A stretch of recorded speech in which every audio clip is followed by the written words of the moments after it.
on my way to the airport to practice for the Derby. Co-pilot can't be here today, so it's just you guys and me. We're gonna do some timing runs. We're gonna make sure my airplane performs as expected at 3,500 feet, since that's what we've chosen to run our route at based off of obstacles and VFR altitudes. So let's go have fun. Welcome to my little airport office. You can see the airplane is out there. I've got this little she shed out here that is my office. You can see I've got all sorts of office-like things here. But the reason I have you in my office is because I want to talk a little bit about the route. So this year, because the Air Race Classic is a derby, there are some rules. We just had to pick 5 legs. Each leg has to be 65 nautical miles long, and somewhere in the middle of the route there needs to be a landing, and then a takeoff again, obviously. We are allowed to pick anywhere in the world, and there's people doing this all over, but we decided we were going to stay here in Oklahoma, so I'm going to show you where we're headed. Okay, here's Oklahoma. We are going to start just south of Muskogee. We're going to head south. There is like a little bit of rolling hills down here. We're going to head over to this lake that's over here. Then we're going to head north to around Oklahoma City, and then we're going to head up to Cushing. This is where we're going to do our landing and then our takeoff again, and then we're going to head back over to Muskogee to end. So let's talk about the tools that we're going to use for this. Here we have in the center our map. It is a much bigger map than the one that I had on the wall, but you can't really see it very well because there's pencil marks between each of our points, but the route that I told you about is drawn out here in pencil, and I've marked off every 2 minutes of the legs, and I have these post-it notes to tell me what headings I need to turn to and also the times for each of the legs. So that's what I'm using the map for. Now we do have some stopwatches so that I can be really accurate on the timing between each leg, and then this is an E6B, and I bought this book, Mastering the E6B Flight Computer. This is a very old school slide rule, circular slide rule that does a bunch of math for us. It also helps us with wind corrected headings, but like most people in today's day and age, we're actually going to be using the iPad to do everything that the E6B can do, but I'm pretty old school, so I'm going to use that as well.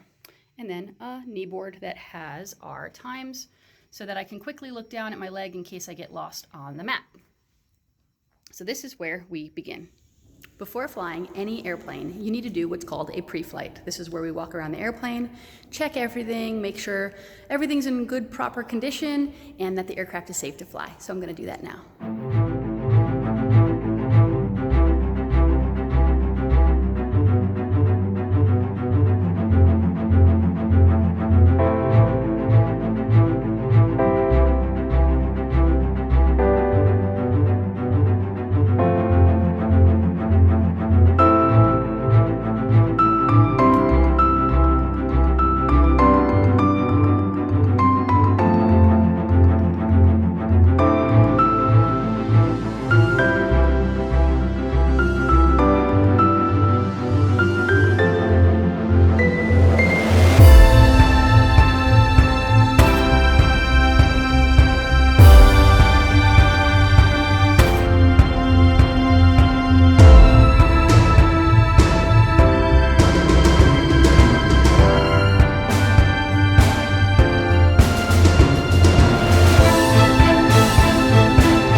Welcome back to the office.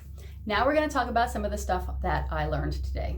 The very first thing that I learned today is that the battery cover on these stopwatches does not like to stay on in the airplane, so I'm going to have to get some tape, but that is an easy one to fix. Some of the other stuff I learned today, not as easy to fix. The big one is going to be how we're tracking our flight. I didn't really explain earlier what they're looking for.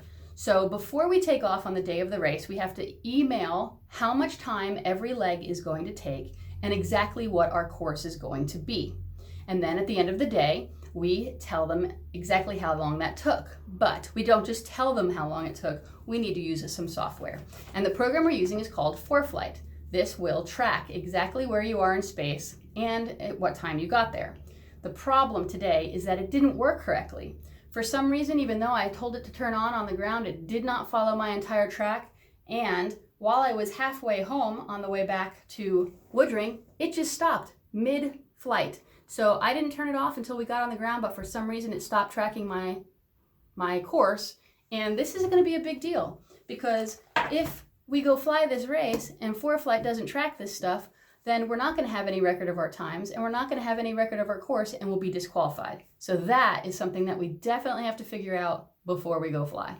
Some of the other stuff I learned was exactly how much time it takes for me to do a pattern and how long it takes me to take off and get to 120 knots over the ground, so I can add those times to my courses.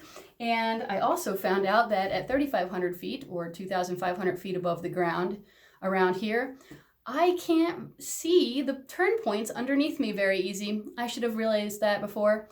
But so now I'm going to have to do some more route study, pick stuff off of the wingtips that I can know that I'm a beam, and do some timing updates that way. So lots of stuff that I learned today that I'm going to have to go do, work on, and figure out how to fix it. And then there's one last thing I want to show you guys.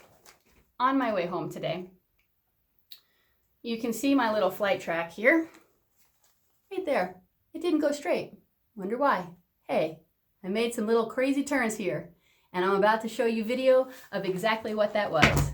Hope you have a great day and fly safe.